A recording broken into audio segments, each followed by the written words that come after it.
दोस्तों आज के वीडियो में एक्सेल के बहुत ही ज्यादा यूज होने वाले फंक्शन सब टोटल को यूज करने का तरीका सीखेंगे। सब टोटल एक ऐसा फंक्शन है जो डेटा को एनालाइज करते समय आपके बहुत काम आता है। इसलिए सब टोटल फंक्शन को अच्छे से सीखने के लिए वीडियो को अंत तक देखिएगा। वीडियो में आगे बढ़ने से पहले यदि आपने अभी तक चैनल को सब्सक्राइब नहीं किया है तो चैनल को सब्सक्राइब कर लीजिए और बेल आइकन को भी प्रेस कर दीजिए, जिससे मेरे आने वाले वीडियो के नोटिफिकेशन आपको समय पर मिल सकें। और हाँ, यदि वीडियो पसंद आए तो वीडियो लाइक जरूर करिएगा, क्योंकि आपके एक लाइक से हमें बहुत ज्यादा मोटिवेशन मिलता है। तो चलिए सीखते हैं। सबसे पहले सब टोटल फंक्शन की जरूरत को समझते हैं। आपको समझाने के लिए एक्सेल शीट में मैंने एक डेटा रेंज क्रिएट की है, जिसमें ए कॉलम में सीरियल नंबर, बी कॉलम में जोन का नाम लिखा है, सी कॉलम में एम्प्लॉयज का नाम लिखा है और डी कॉलम में एम्प्लॉयज की सेल्स लिखी हुई है।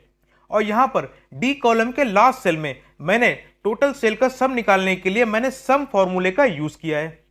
अब यहां पर देखिए बी कॉलम में अलग अलग जोन के नाम लिखे हुए हैं और मैं फिल्टर लगाकर सिर्फ लखनऊ जोन के सेल्स एम्प्लॉय के द्वारा की गई सेल्स तथा उनका टोटल चेक करना चाहता हूं। तो मैं क्या करूंगा, सबसे पहले फिल्टर को एक्टिवेट करूंगा, उसके बाद लखनऊ के नाम पर क्लिक करूंगा और टोटल पर क्लिक करके ओके पर क्लिक करूंगा।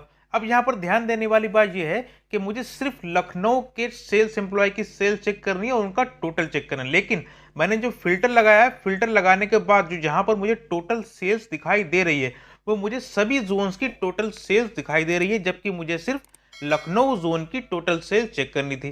तो इस समस्या को दूर करने के लिए आइए सब टोटल फंक्शन का यूज करते हैं। तो इस समस्या को दूर करने के लिए मैं टोटल सेल्स निकालने के लिए सम फंक्शन की जगह पर सब टोटल फंक्शन को यूज करूंगा। तो चलिए देखते हैं। इसके लिए सबसे पहले मैं उस सेल पर क्लिक करूंगा जहां पर मुझे सब टोटल फंक्शन को यूज करना है। उसके बाद मैं इक्वल के साथ में लिखूंगा सब टोटल। सब टोटल लिखने के बाद ब्रैकेट ओपन करूंगा। ब्रैकेट ओपन करने के बाद आपके सामने एक ऐसी लिस्ट ओपन होगी।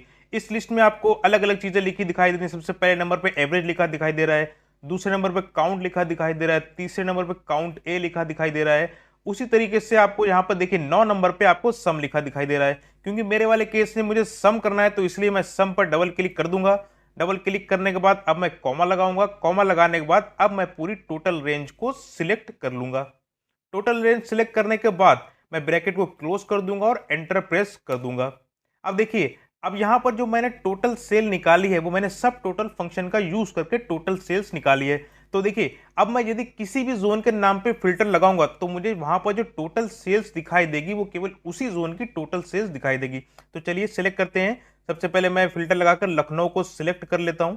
लखनऊ को सिलेक्ट करने के बाद मैं ओके करूंगा। ओके करने के बाद अब देखिए टोटल में जो सेल्स हमें दिखाई दे रही है ये मुझे केवल लखनऊ की जोन के सेल्स एम्प्लॉय के द्वारा की गई टोटल सेल्स दिखाई दे रही है।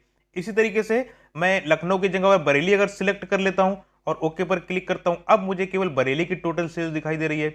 इसी तरीके से अगर मैं कोई दो जोन सिलेक्ट कर लेता हूं, बरेली सिलेक्ट कर लिया और हल्द्वानी सिलेक्ट कर लिया, ओके पर क्लिक कर दिया, तो अब मुझे यहां पर बरेली और हल्द्वानी की टोटल सेल्स लिखी दिखाई दे रही है। अब यहां पर देखिए फर्स्ट कॉलम में सीरियल नंबर ऑटो अपडेट नहीं हो रहा है। तो सीरियल नंबर को ऑटो अपडेट करने के लिए भी आप सब टोटल फंक्शन का यूज कर सकते हैं। तो इसके लिए सबसे पहले आपको इक्वल के साथ में लिखना है सब टोटल।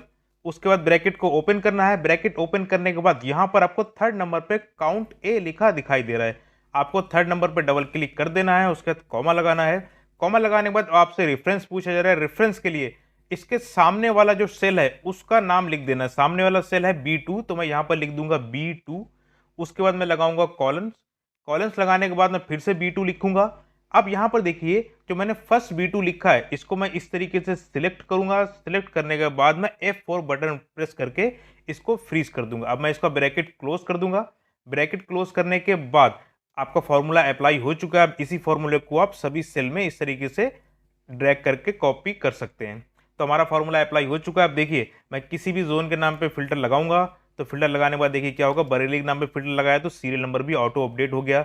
इसी तरीके से मैं अगर किसी दूसरे जोन पे फिल्टर लगाता हूं, देखिए अब मैंने देहरादून के नाम पे फिल्टर लगाया तो फिर से सीरियल नंबर ऑटो अपडेट हो गया। उम्मीद करते हैं कि यहां तक मैंने जो भी आपको बताया वो आपको अच्छे से समझ में आया होगा। आप चलते हैं नेक्स्ट स्टेप की ओर। जैसे कि आप स्क्रीन पर एक पिक्चर देख रहे हैं, इस पिक्चर में जोन का नेम असेंडिंग ऑर्डर में लिखा हुआ है और हर जोन के नेम के नीचे उनकी टोटल सेल्स लिखी हुई है।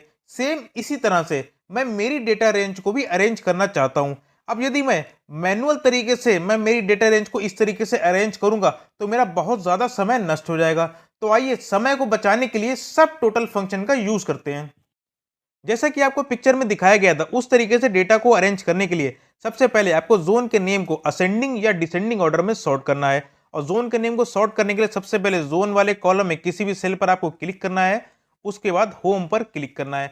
अब आपको यहाँ पर सॉर्ट एंड फिल्टर पर क्लिक करना है। अब आपको यहाँ पर A to Z या Z to A पे क्लिक कर देना है। अब मेरा जोन का नाम सॉर्ट हो चुका है। अब मैं क्या करूंगा, डेटा पर क्लिक करूंगा। डेटा पर क्लिक करने के बाद यहाँ पर लास्ट में बिल्कुल आपको सब टोटल लिखा दिखाई दे रहा होगा, आपको सब टोटल पर क्लिक करना है। अब आपके सामने एक ऐसा पेज ओपन होगा। इस पेज में आपको लिखा दिखाई दे रहा है सबसे पहले एट ई चेंज इन। इसके नीचे जो बॉक्स है इस बॉक्स को ओपन करना है। इससे मुझे जोन सिलेक्ट कर लेना है क्योंकि मुझे जोन वाइज सम करना है। उसके बाद यहाँ पर लिखा दिखाई दे रहा है आपको यूज फंक्शन। आपको इस लिस्ट को ओपन करना है। इस लिस्ट में आपको सम, काउंट, एवरेज, मैक्स लिखा दिखाई देगा। अब मुझे यहाँ पर सम करना है तो इसलिए मैं यहाँ पर सम सिलेक्ट कर लूंगा। सम सिलेक्ट करने के बाद अब यहाँ पर मुझे सब टोटल किसका करना है, मुझे सब टोटल करना है सेल्स का। तो मैंने यहाँ सेल्स वाले बॉक्स में क्लिक कर दिया और ओके पर क्लिक कर दिया। ओके पर क्लिक करते ही देखिए हमारे डेटा सॉर्ट हो चुका है। बरेली के नीचे आपको बरेली का टोटल लिखा दिखाई दे रहा है, देहरादून के नीचे देहरादून का टोटल लिखा दिखाई दे रहा है, दिल्ली के नीचे दिल्ली का टोटल लिखा दिखाई दे रहा है। अब यहां पर देखिए एक आउटलाइन भी बन गई है और इस आउटलाइन के ऊपर आपको कुछ नंबर्स भी लिखे दिखाई दे रहे होंगे। ये नंबर कुछ नहीं बल्कि आपकी डेटा रेंज की ग्रुपिंग है। जैसे कि यहां पर देखिए यदि मैं 2 नंबर पे क्लिक करूंगा तो सारे एम्प्लॉयज के नेम हाइड हो जाएंगे, केवल आपको जोन का टोटल और ग्रैंड टोटल आपको दिखाई देगा। इसी तरीके यदि मैं 1 पर क्लिक करूंगा तो केवल आपको ग्रैंड टोटल दिखाई देगा। अब यदि आप वापस सारा डेटा फिर से देखना चाहते हैं तो आप 3 पर क्लिक कर दीजिए तो आपके सामने सारा डेटा ओपन हो जाएगा। अब यदि आप इस डेटा रेंज को पहले की तरह करना चाहते हैं जैसे कि सब टोटल अप्लाई करने से पहले था, तो आपको क्या करना है, सबसे पहले आपको सब टोटल पर क्लिक कर देना है। उसके बाद आपको रिमूव ऑल पर क्लिक कर देना है। रिमूव ऑल पर क्लिक करते ही आपकी डेटा रेंज पहले की तरह हो जाएगी। तो फिलहाल मैं इसको कैंसिल कर देता हूं क्योंकि मैं सिर्फ इस आउटलाइन को हटाना चाहता हूं। तो इस आउटलाइन को हटाने के लिए आपको यहां पर अनग्रुप लिखा दिखाई दे रहा है। अनग्रुप के आगे छोटा सा डाउन एरो बना है, इस डाउन एरो पर क्लिक करना है। उसके बाद आपको क्लियर आउटलाइन पर क्लिक कर देना है। क्लियर आउटलाइन पर क्लिक करते ही आपकी जो आउटलाइन थी वो यहां से हट चुकी है। आपकी डेटा रेंज उसी फॉर्मेट में अरेंज हो चुकी है जैसे कि मैंने आपको पिक्चर में दिखाया था। तो दोस्तों आज के वीडियो में हमने सब टोटल फंक्शन को यूज करने का तरीका सीखा। उम्मीद है कि आपको अच्छे से समझ में आया होगा। आज के वीडियो में इतना ही। अब मिलेंगे आपसे किसी अगले वीडियो में। उम्मीद करते हैं आपको वीडियो पसंद आया होगा। यदि वीडियो आपको पसंद आया तो वीडियो को लाइक करिएगा और चैनल को सब्सक्राइब करना मत भूलिएगा। वीडियो में बने रहने के लिए आपका धन्यवाद।